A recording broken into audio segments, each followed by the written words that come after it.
Inter విధానం రద్దు చేస్తాం, వచ్చే ఏడాది నుంచి నర్సరీ టు 12వ తరగతి. సీఎం రేవంత్ రెడ్డి ఇంటర్ అనేది ఇక లేకుండా చేస్తాం, ఇక నర్సరీ నుంచి 12th క్లాస్ 12వ తరగతి వరకు.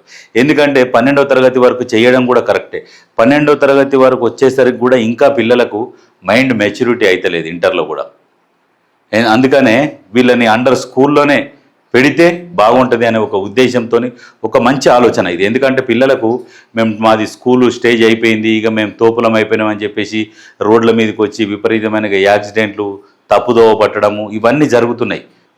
ఇక మేమేదో సాధించేసినాం, 10 అయిపోయింది, పెద్దోళ్ళం అయిపోయినామని చెప్పేసి పోరలు రకరకాల చెడు అలవాట్లకు, వ్యసనాలకు బానిసలై వాళ్ళ జీవితాలు ఆగం చేసుకుంటున్నారు.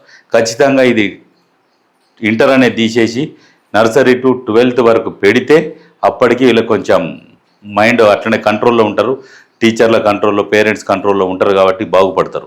నిజంగా ఇది నిర్ణయం చాలా మంచిది. ప్రభుత్వ స్కూల్ పిల్లలకు ఉచితంగా లేదంటే 50% రాయితీతో రవాణా సౌకర్యం. సామాన్యుడు భరించలేని స్థాయిలో వైద్య ఖర్చులు. నిజంగా సామాన్యుడు భరించలేడు. ఏదో ఉంటే ఇన్సూరెన్స్ ఉండాలి, లేదంటే ఆరోగ్యశ్రీ ఉండాలి, లేదంటే డైరెక్ట్ గవర్నమెంట్ హాస్పిటల్ పోవాలి. అటువంటి పరిస్థితి ఉన్నది. ఈ ప్రైవేట్ ఆసుపత్రులలో కూడా ఈ ఏదైతే వసూళ్ళు ఉన్నాయో అవి కూడా నియంత్రిస్తే చాలా కొంచెం బాగుంటుంది. అన్నీ చేసుకుంటూ వస్తున్నారు ముఖ్యమంత్రి గారు. కాకపోతే దీని మీద కూడా దృష్టి పెట్టాలి. ఏకకాలంలో అన్నీ కావాలంటే కావు కాబట్టి 1 by 1 చేసుకుంటూ వస్తున్నారు. నిజంగా చాలా సంతోషము. దాంతోపాటు ఈ హాస్పిటళ్ళ గురించి కూడా మీరు త్వరలో ఆలోచిస్తే, అంటే ఇప్పుడని కాదు, ఇంకా ముందు ఇప్పుడు స్కూళ్ళ గురించి ఆలోచించరు, కాలేజీల గురించి ఈ రకరకాల 1 by 1 తీసుకుంటూ వస్తున్నారు.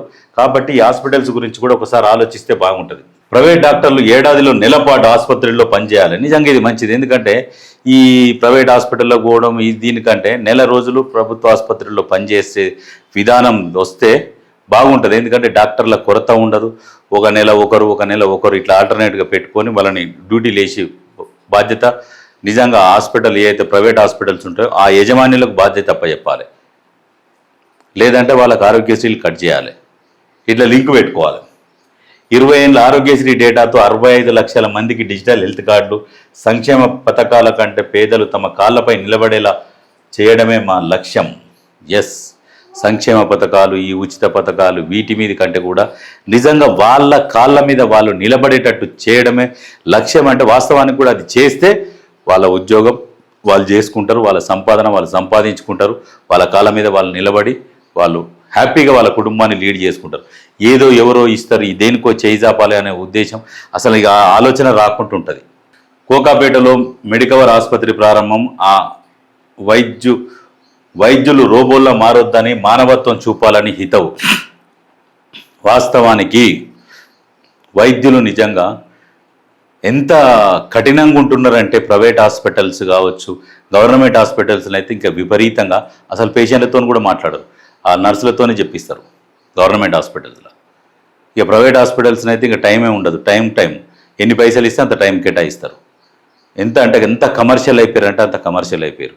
మారాలి, మానవత్వం అనేది ఉండాలి. మీ దానికి వచ్చే వరకు తెలియదు. అది ఇప్పుడు ఏంటంటే ఈ కాలంలో ఎప్పటికప్పుడే చూపిస్తుంది. మీరెంత కఠినంగా వ్యవహరిస్తారో కాలం కూడా మీతోని అంతే కఠినంగా వ్యవహరిస్తుంది. డాక్టర్లు జాగ్రత్తగా మీరు వ్యవహరించండి. ఒకప్పుడు అంటే ఎప్పుడో చేసిన దానికి ఎప్పుడో ఉంటుండే, కానీ ఇప్పుడు ఎప్పుడు చేసిన దానికి అప్పుడే జరుగుతున్నది.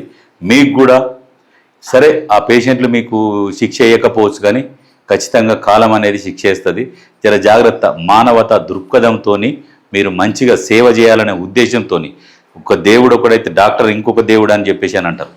అందుకనే అది దృష్టిలో పెట్టుకొని మీరు దేవుడని భావించుకొని ప్రజలకు మంచిగా సేవ చేస్తే బాగుంటుంది.